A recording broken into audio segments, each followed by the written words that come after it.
Just stick record. Start with the photo, don't we? So here's. Well, when I started, I was doing a lot of school reclamation, and that was driven by two things. It was one, they were knocking. It was part of the Building Schools for the Future programme. They were knocking down Victorian schools and building kind of factory schools in their place, and they were ripping out, kind of like Iroko laptops and kind of skipping old leather gym benches and things like that. And I don't know which came first, but it became fashionable at the same time as it was becoming available. So it's part, I guess it was driven by the need to kind of save it because it was beautifully made, like old wooden lab stools that were like elm seats. But it coincided with it also being quite fashionable and so profitable. Whereas I've done a lot of salvage with a guy called Edward Hayes over in Wally, and with him we've done things, in the schools as well as getting all the old fixtures and fittings. We'd take out anything just because it was criminal to see it be wasted. So I'd strip off all the socket fronts, we'd take all the metal legs off all the tables, we'd take out the modern light fittings. But he's still got them all because they never sold because they're not fashionable, and because nobody wants a second-hand light switch or a plastic one that's modern. Whereas all the What are you doing? Pardon? What are you going? Having a conversation, but it's being recorded, so you have to be very quiet. So the thing about stripping it out of not wanting to see the waste, it was all well and good, and a lot of times I would spend days doing things where even if you got paid for your time it wouldn't cover it because I couldn't see it left in the building for demolition. But nobody would pay for it. Whereas the more fashionable salvage, the Drew Pritchard stuff, you could sell it all day long, but you can't get enough of it because it's so limited. Like the first school I went to was over in Nelson, and I got things out of there that I'd buy back for more than what I sold it for. But I was ignorant to it, and I thought every school you go in is going to be like that. Kind of fantastic with library cabinets, kind of peninsular library bookcases that double created walls all the way down, kind of space, beautiful things. But they made out of timbers that you can't get now, pitch pine, Iroko and things. And if I wasn't buying them, they would either get smashed up or they'd just leave them outside for people to take. But then as soon as you show an interest in it, they want a lot of money for it. But also kind of, not always, because some of the schools you get on good terms. Like by the time they become empty, the schools are relocated. The caretaker would often manage the site until it gets handed over to the demolition. And the caretaker on 2 or 3 schools, in the end, he would give me the key and say, take what you want. And I'd give him like £1,000 and anything in the school was mine. And I'd sell things from the school. I'd have dealers come to the school and I'd sell it. Some things I'd even photograph and advertise and people would pick it up from the school. Amazing things like kind of like freestanding changing room benches with the old cast iron hooks and numbers and things. But I think nobody sees the value in it because it's everyday functional things. So people who work with it and people who are around it don't see the value. It's more the middle class people who don't work with it. Like the factory salvage, old enamel light shades, you don't sell them to working class people who work in factories. They don't want something that they see at work every day.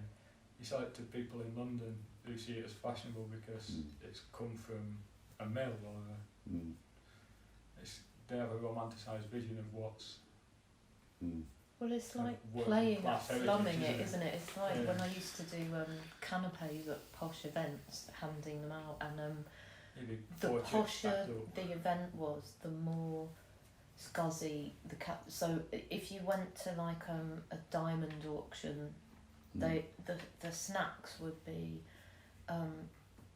fat chips, dipped in foie gras pate. So it's kind of posh, but they kind of want to feel like, oh, they're having fish and chips. Yeah. Yeah. Like commoners. Yeah, like we do at the graduation. little triangular cones of fish and chips. But ours are really pezzy fish and chips as well, aren't they? Yeah, no foie gras. Dipped in ketchup. You're the only other person I know apart from Mark who says pezzy. Pezzy. Yeah. I don't know. It's an East Lancashire thing, isn't it? Yeah. Pezzy. I mean, I remember when I used to live in a flat in Blackburn at St Albans Close, St Albans Court. You know the three that are by Whitestone's garage on the corner? I don't know if... No.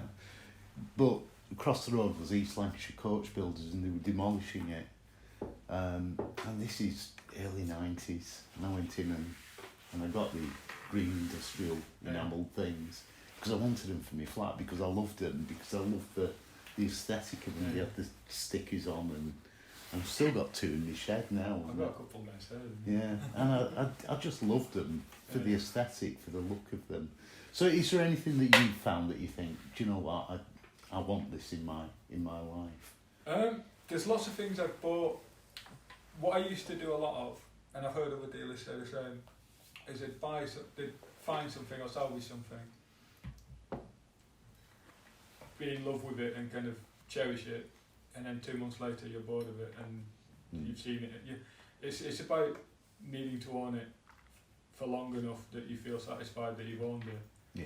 And I've done it a lot, and I've sold things that I should never have sold because you just get bored of having them around. Yeah. Especially when you're dealing with a lot of things, you think you're always going to see things and you're always going to find things. And like with the school stuff, that died off really quick. You know, kind of, I think it was about 5-6 years where they were knocking schools down, you know, kind of nationwide. And then when that stopped, it's like, oh right, so all that stuff's now gone. And it won't be replaced. You know, it's like the next time they knock schools down, they're going to be taking stuff out that was made 5 years ago. Yeah. And I think you kind of start taking it a bit for granted. And so that excitement you get when you first find something, you lose it because you keep kind of finding more different things, but more interesting things. And then you kind of regret it once it's gone. Because I used to sell a lot. I was never big enough to be able to sell things. I had the website and I would sell quite a bit to kind of end users, but we'd always get to a point every month where I'd have to sell things to dealers just to get money. Yeah. So I'd be buying things for like 50 quid, keeping it for 6 months, trying to sell it for 200 quid, and then in the end I'd sell it to a dealer for 70 quid. And then they'd sell it for 400. Yeah. And like the number of things I've sold to a guy called Miles Griffiths who deals a lot with Drew Pritchard, and it's all ended up on Drew's side. You know, so I sold him some big 2 foot wide double-sided gents factory clocks. I paid 50 quid each for them. I sold them to Miles for 200, and then they end up on Drew's side for like 3 grand. It's like I was never that man at the end. I was always the man at the start. Yeah. And I was always the one kind of on the street knocking on doors trying to get stuff. No one was coming to me with it. You know, I was always kind of doing all the legwork. And then just getting kind of screwed on price when it came to selling it. There's a guy, a website called Elemental, a guy called Simon in London, and I used to drive things down to sell him, and he'd agree a price with me.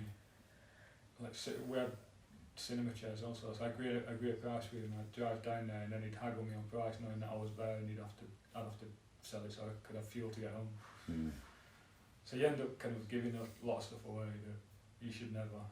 Yeah. And then I see kind of websites going now. There's a guy who used to ring me all the time asking me what stuff were. He'd find things and not know about it. And I'd tell him, and slowly he'd kind of start replicating everything that's on my website. You know, and he's still going and making quite good money from it. Right. You have to have money to be able to do it. Yeah. We had a We whole never did. room full of Victorian cinema chairs once. They were Cast iron legs amazing. and leather studded seats, really beautiful.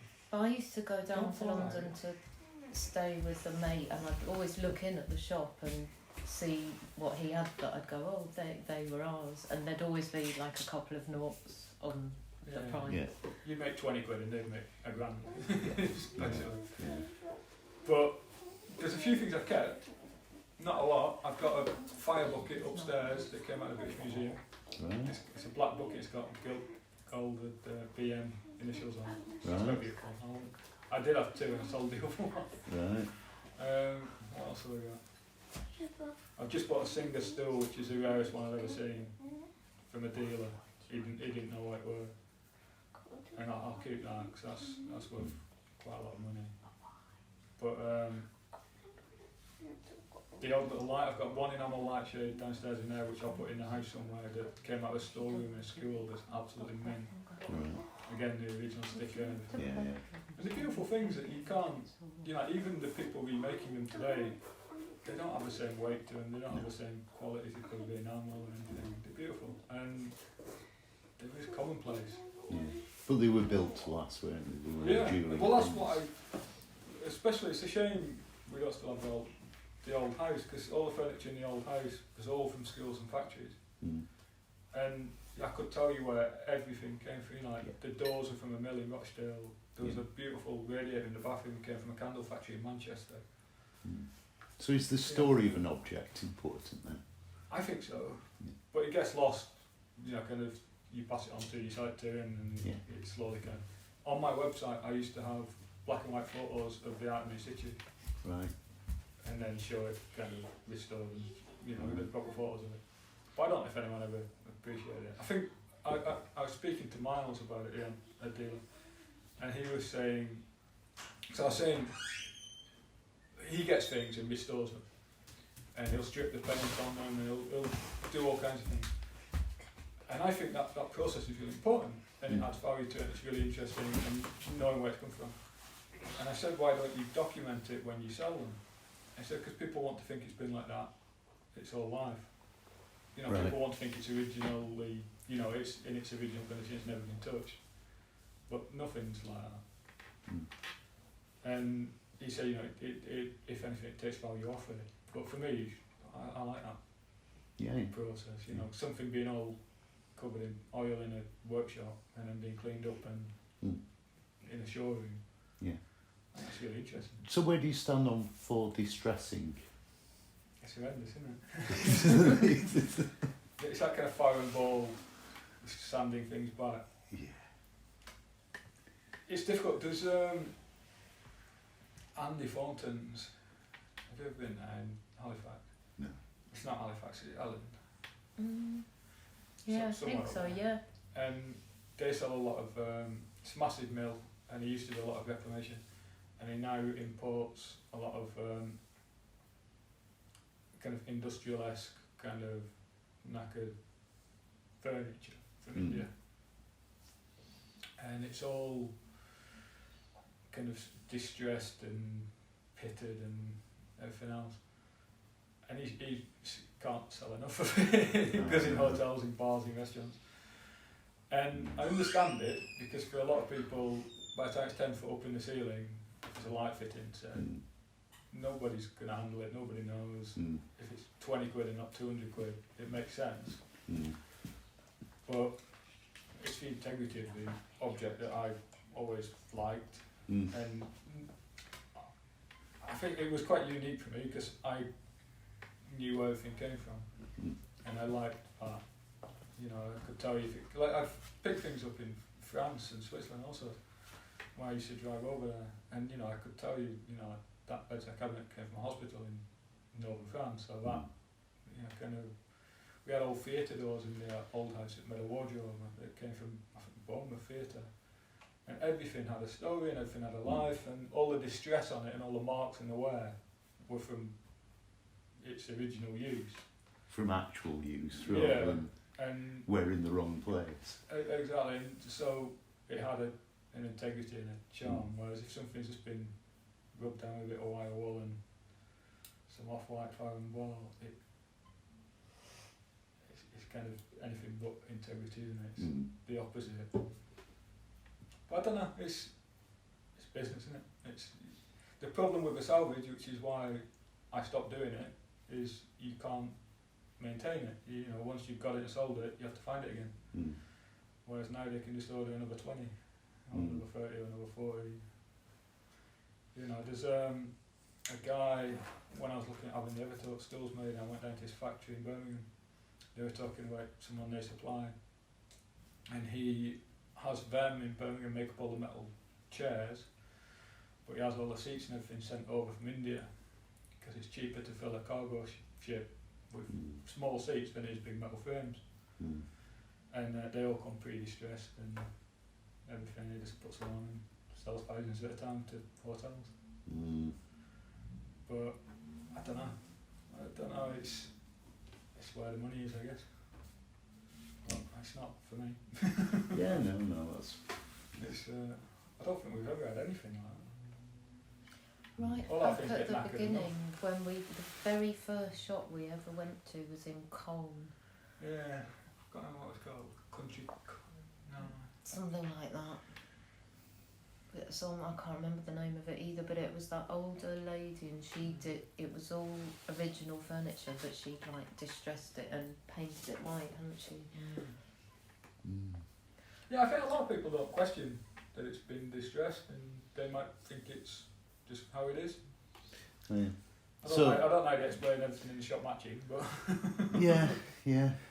So, yeah, I suppose some people just don't get it. It's just a look, isn't it? It's not. Yeah. It's not about a history or kind of the charm of an object. It's just a look. But what about, because originally what I sent Mark a photo of was the stupid salvage shop across the road, and there was a particularly terrible item. You know, the pipe creative. Oh yeah. And it's a sewing machine, a Singer sewing machine. Yeah, it's a lamp. But they've kind of gone with a light bulb, and then it's got some completely spurious valve kind of dial. Like some gauge sort of chronometer. Yeah, exactly. Yeah. So maybe what we need to articulate is what is bad about. Why is that a bad thing? Well, that's almost steampunk, isn't it? It's kind of that trying to clag on. Because if you want to go to the shop, you need to go now, otherwise it's going to shut. You can go to the sweet shop now. Get me some. Yeah, food. that's where they're going. Sorry, pause interview to go to the sweet shop. But yeah, again, it's like when you go to Well, go without him. He needs to decide what he wants to do. Yeah. And they've got, kind of big industrial space, and they'll have examples of the old machinery dotted about, and it sets a mood for the place. Yeah.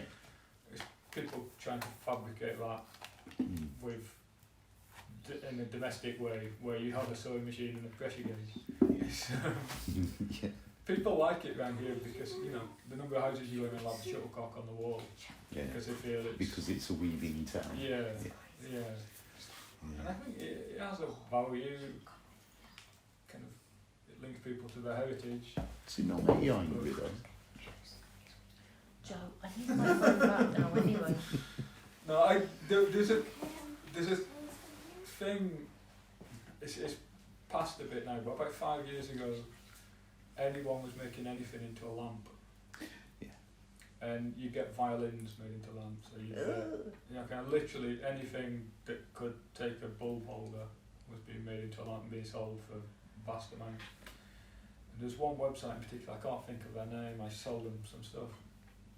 And they were doing it. And then they got to the point where it was cheaper for them to manufacture not only the lamp, but the thing that made the lamp. So they were having kind of violin carcasses made to make the lamps because it was cheaper than buying second-hand violins.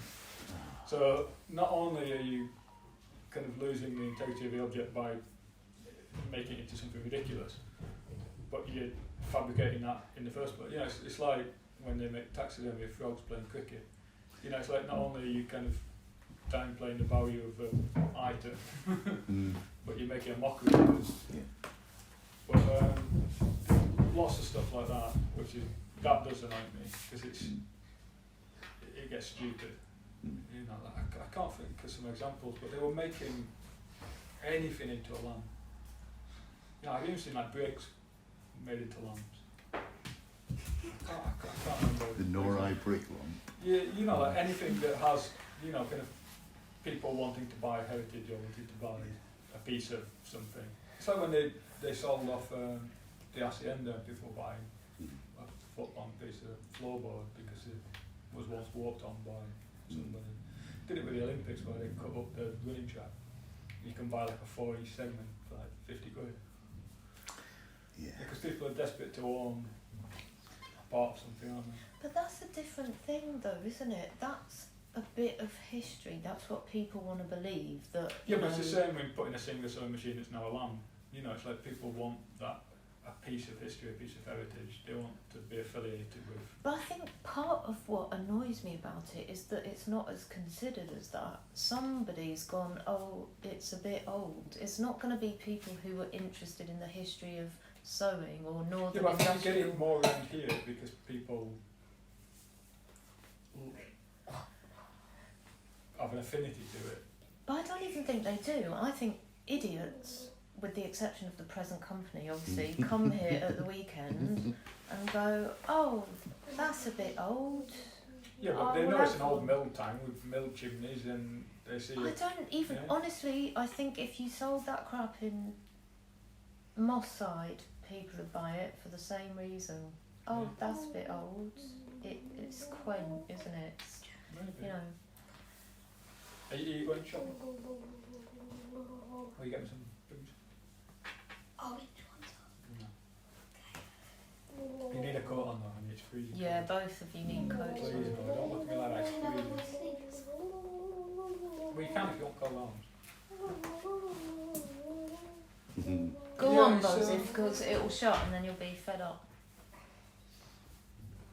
It's a shame I don't have lock up and bake up anymore, because it was in an old aluminium foundry, and they had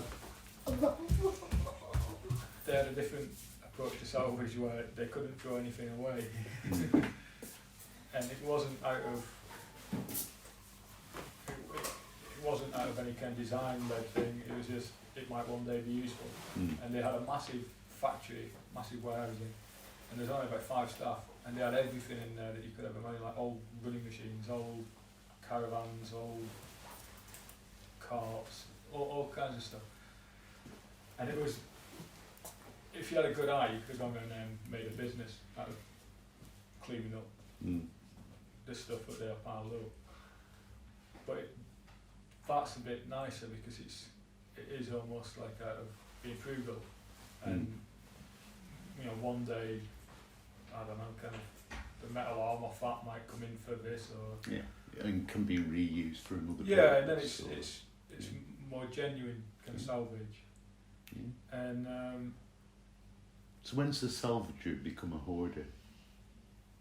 that's a good question for Edward. Yeah, it's He treads the line, doesn't he, Edward? Edward would be really interesting to go and talk to him, go and see his place, because he has a big barn over in Whalley, and they, what's your read, is it? They're full of. He's had stuff for so long, piled up for so long that he can salvage for himself. You know, it's like you can just go around and go, oh. That'd be good to put in your written thing, actually. If you keep it for long enough. Yeah, you can. And also, kind of what both Miles and Edward have talked about is they've sold things to other dealers and to private customers, and eventually been around long enough to buy them back.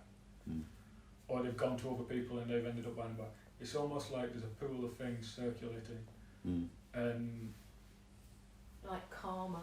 yeah, and you know, like he's sold things to Edward. Edward's kept it for 10 years, and then he's bought it back off him, and then he sold it to another dealer. And it's almost like a stamp collecting or something. You know, eventually it will come back again. A fellow called Jim in Whalley, he used to have a little emporium that I used to go in quite regularly. A lot of his stuff was farm stuff. Yeah. I bought hundreds and hundreds of pounds worth of stuff, thinking, I like that. Yeah. I've no idea what for, but I like it, you know. Big galvanised kind of trays. And stuff. Yeah. Where's that auction we used to go? Clitheroe. They have in the a cattle bygones market. auction. On Wednesdays, yeah. No, they have I think it's every 2 months they do a rural something auction, and it's basically anything from barns and lots of barn finds, random stuff, and you get all kinds of stuff. I've had like 40 stacking chairs, and you know, kind of, or it might be like an old glass bottle, or it could be literally anything. And depending who's there, you get some really good buys. But I think mainly the reason that I stopped doing it is the same reason that stopped working for me. Is the same things become popular and fashionable, and then everybody wants them, and then they become more expensive, and then eventually you can buy a reproduction. And then who's going to pay a lot for an original if you can't tell the difference between a reproduction? It's more than that. What happens, and this is what's happening when I stop, is the people who were prepared to pay good money for the original things, they weren't not buying it because of the reproductions, but they weren't buying it because of the kind of people who were buying the reproductions. So it kind of stopped them feeling kind of on exclusive on the edge, because then it's like when, I think for example, when All Saints, the clothing shop, had all the sewing machines in the windows, I think it's still there, and they had all their industrial fixtures and fittings made, and some of the original fixtures that they were using were old machinery, but other things they were manufacturing. It was really cool, everyone kind of liked it, and it started to kind of seep into a kind of domestic. You know, people were seeing it and wanted to take kind of bits at home. And for a little while, All Saints sold their own little industrial stools. But then, kind of, it got so fashionable. All the high street shops started having enamel light shades, and they started having bits of industrial fixtures and fittings. And then the high end ones stopped doing, because it's now drifted down into mainstream, and so they have to replace it with something else. And once it becomes mainstream, it's no longer fashionable. And that's what started to happen with selling the fixtures and fittings. The people who were prepared to pay enough money didn't want it because everyone else was buying the reproductions. And that's when it gets quite sad, because you're left with a lot of great things that is essentially worthless because of an imitation. And the people buying the imitations wouldn't buy the original ones because it's got scuff on it, which is what makes it original. And the people who have the money to don't want it because IKEA is now selling 20 quid versions of it. So it kind of killed itself. It got really, really fashionable, started getting reproduced, started getting made really cheaply. In IKEA now you can buy that little factory work in progress trolleys, all kinds of things. And it just kind of eats itself, you know. It can't sustain that. So that's what I find really upsetting, is I could still find great things, but I couldn't get any money for them. You need a premise for what you're writing, and you have what I don't get, which is I think the thing that you need to put an argument together is what would be the optimal way for the whole thing to work. So on one hand, you've got these beautiful, beautiful original things that are being taken out of their context. So I remember when you used to go and get stuff out of chapels, and sometimes people would go, but that's crass and it cheapens it, and that's where that thing belongs and that's where it should stay, even if the chapel has no congregation. But then at the other end, you've got like cheap remakes where the integrity of the object in situ isn't compromised, but you're churning out something as a mass-produced item that was once a beautiful, unique thing, or at least even limited. then they were mass-produced, you know, it's the majority of it. It's difficult. It's like if you go down to Walkley Clogs in Marvin Road. It's not there. No, they're up near the boxing place. Oh yeah, right, okay. The guy there still sat on an old original Victorian Singer chair. But I wouldn't dream of going and offering to buy that from them, because that's where it belongs. It belongs with a worker sat on it making something by hand, because that's where it's always been and that's what it's designed for. But when, like with the chapels, when they're knocking them down, better to take it and put it in somebody's home than to see it smashed up. You know, I got some beautiful lights out of an old Methodist chapel, and they were probably ignored the whole time they were in the chapel because they were 30 foot in the ceiling, and people weren't there to admire the interior. And then I sold them to an antique dealer who couldn't have celebrated them anymore, and he sold them for like 14 grand or something. And then suddenly they're revered for what they are. So it's almost like you're making it more desirable sometimes by taking it out of context. It's the same with enamel light shades in factories. Nobody looked up and went, that's a nice light, until it was in somebody's house or in a shop. But what about the fact that the kind of people who can afford to buy those things are sort of fetishising a kind of poverty, really, because you're taking an object from a factory where people had shitty, short working lives and probably died of, you know, breathing in asbestos and got lung cancer or whatever. Well, it's almost like you're kind of celebrating your status, aren't you, by kind of having by electing to have that in your home. Well, to me, it's a bit, in a funny, oblique way, people watch horror films so they can feel all cosy and safe in their house with a rug over their knees watching a horror film, and it's a bit like that. When you bring a dirty old rusty item into your nice la-di-da barrister's detached house, you can get the warm fuzzies because you're not in the factory. You're making that item into part of a very illustrious decor. It is quite interesting when it starts being celebrated for its design rather than for its function. But I think, to me, that's the difference. That's why you like ever-taught stools, because you went, they're cool and well-made. It's not because you're going, the customers in my restaurant will love these whilst they're eating their goose fat reduction for 45 quid.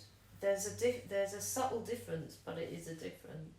I think it's interesting though, that idea that 9 times out of 10 there'd be objects, the kind of things I was salvaging were very utilitarian, very functional, very everyday objects in their original context.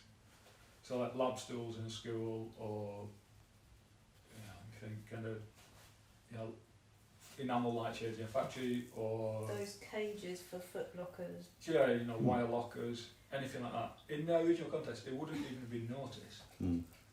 But then you take them out of that context and make it, in removing them and changing the context, you're making it into a design choice. But what if you think about it another way, right? What if you imagine one day someone having our guinea pig cage as a display for their Ming vases and going, what I love about this objet is that it would have furnished the house of genuine local people who would have lived in a cottage and had shitty part-time lectureships. Well, a lot of it is how it's dressed, isn't it? It's like when our house was photographed for Daily Mail or Guardian or whatever, and they called it a worker's cottage, rather than a terrace house. Yeah. It's how it's presented, isn't it? But would that make you feel icky to know that after we're dead and gone, that what we think of as our crappy guinea pig cage with we in the bottom, somebody's gone, voila. But you can still buy antique chamber pots, can't you? Yeah. Or old milk bottles, or anything like that. Yeah. Well, maybe that's interesting. Whether it's salvage or whether it's antique.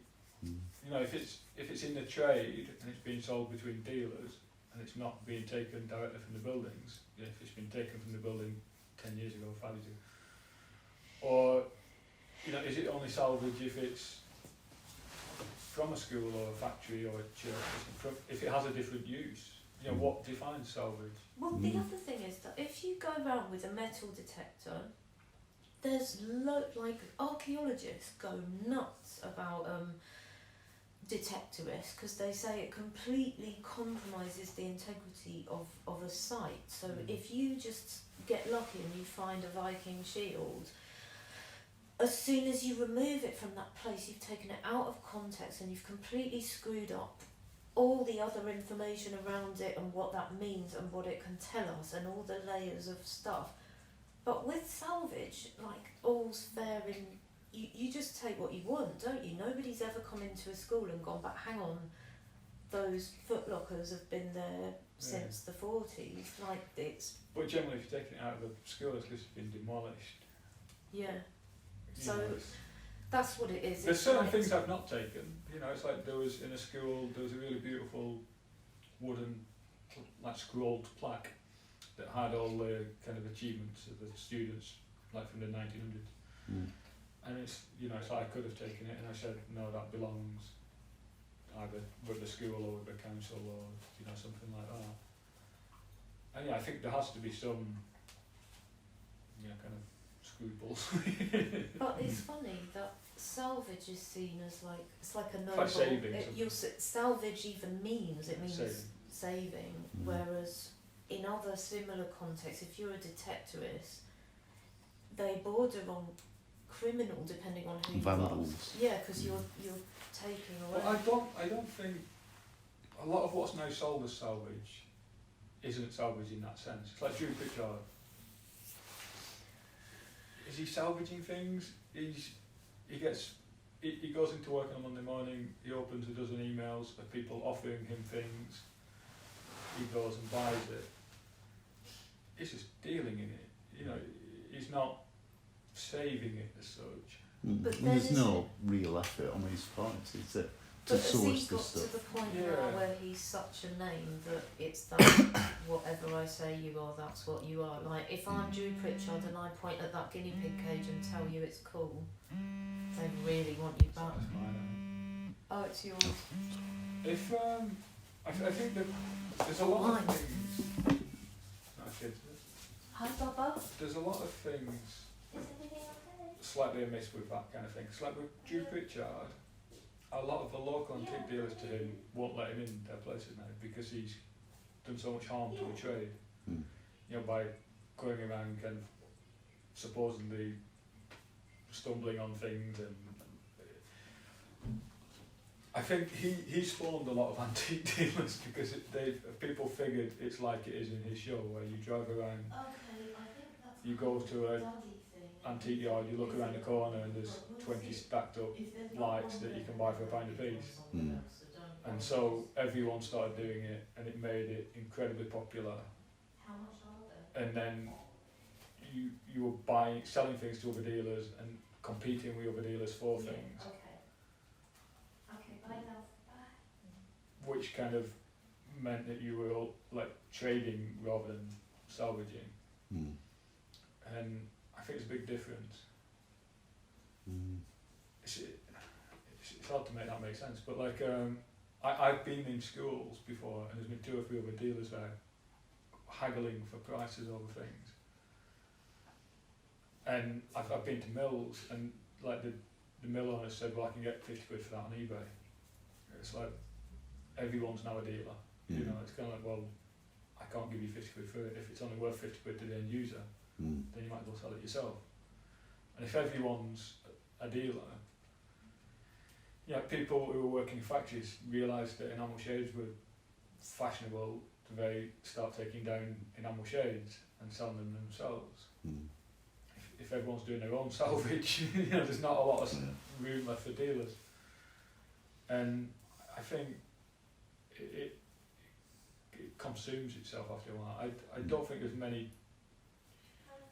The people who are doing true salvage now are doing it with materials, like building materials and things like that. I Mm. think things like eBay and the kind of thing that's grown out of Drew Pritchard has made it so that salvage at kind of grassroots level doesn't really happen. Mm. You know, it's like there's always somebody who works in the school who can use eBay. There's always, you know, kind of somebody who knows someone who will buy it, or Mm. it doesn't really make it to the people who want it. Mm. It's, Edward, who I keep talking about, he buys 3/4 of his stuff now off eBay rather than go to demolition sites. Because you go to a demolition site now and it's empty because they've sold it all on eBay. You know, so I don't know if there's much of a future in it. I think I used to have a couple of demolition companies who'd ring me every now and again when they got things, but I think I even got to know one or two of them because I bought off them on eBay first. You know, everyone's their own salvage dealer now. And you don't have to be that smart anymore. You can just look on someone else's website and see what it's worth. You know, it's very little to do with personal taste.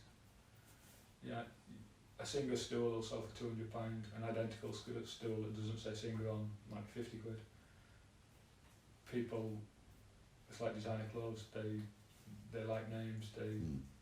It's a comfort in it, and it makes it easy for anyone to kind of buy and sell it. You know, it's like Benjamin light shades or Kulikon light shades. They're always going to be more fashionable than Max Loom or some other random ones. No reason for it, they're not any better, but people like the kind of comfort of Paul Smith or Valentino, you know, can't be arguing. That's absolutely brilliant. Thank you very much, Mark. But more, I would think, see if there's anything like actually specific that you need, because I can talk to people and get opinions on things quite easily. It's hard when it's just rambling. Yeah, no. It's been really useful. Really useful. Know, but it's there's a lot of stuff that I think, you know, kind of people that have quite strong opinions on. Like Edward's been dealing for like 30 years. And he's got hordes of stuff. And like I say, I'd take stuff with him that we knew would never sell, but just because we couldn't see it get smashed up. Right. We've carried cast iron radiators 8 foot long down 4 flights of stairs before, knowing that it's only worth a price of scrap. You know, but it's just criminal to see it left in the building. Absolutely, yeah. And I think that's real salvage, not going somewhere and choosing that stool over that one because it's a single one, or you know, that's not salvage, that's being an antique dealer. I quite like the hunt anyway. The story in the hunt to me. Well, actually I spent months before trying to get in buildings, and there's one school in particular over in Barrowford, and I spent best part of 6 months to get in there. I got in there and it had been refurbished in the 80s and there was nothing in it whatsoever. Yeah, it was a beautiful old Victorian building. You're imagining all kinds of things in it. Absolutely not. And they'd have thrown it all away. And a lot of places, especially factories where I've been to, you ask them about stuff. They say, oh, we scrapped them last year. And they'll almost tell you with kind of joy, you know, that you missed out on it. It's like, oh, you should have come last year. We had hundreds of them. Scrapped them all. You know, it's like I've tried buying things off demolition sites. They had old gallows brackets that would have held up balconies, really ornate. About 6 of them. I think I offered him something like £200 a piece for them, so they're like 1,200 quid. He said it's not worth me turning the machine off. You know, just smash them up in front of you. Because he's had a bit of power, you know, and it's kind of like, they don't care that once it's gone, you're never going to see them again, or that it was made 100 years ago and it's this beautiful ornate thing that's all made by hand. They'll take great pleasure in smashing it up and turning down your money because it's had a bit of power. You get that a lot. Yeah, no, that's... Anyway, it is what it is, isn't it? Yeah, it's a shame because I think